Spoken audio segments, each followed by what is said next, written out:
domain level is quite excruciating. And then on top of that, I get dumped on in the press. So it's like, it's not exactly super fun. There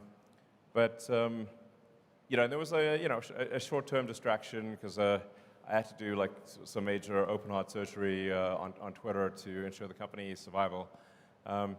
But that, I think Twitter is now in a stable place, and obviously very excited to have Linda Yaccarino join. And so I think Linda's going to do a great job running Twitter.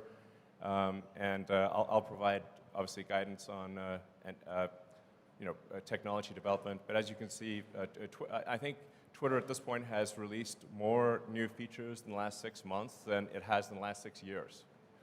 So, obviously this is not a Twitter meeting, but the larger point is that I feel at this point I don't need to devote incremental time. The amount of time that Twitter will take going forward is relatively small compared to the last 6 months. So yeah.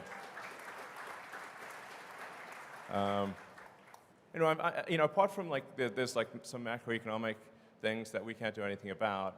Overall, I feel very good about the health of the companies, and I'm increasingly optimistic about the future. Thanks for asking. It's kind of you to ask. So.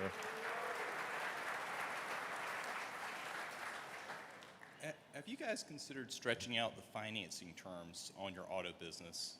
You talked about earlier, consumers don't necessarily look at the sticker price they're paying.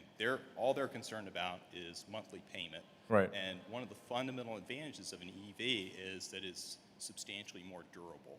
And so would you guys ever consider stretching terms out to 10 years, especially in this rate environment, given the shape of the yield curve?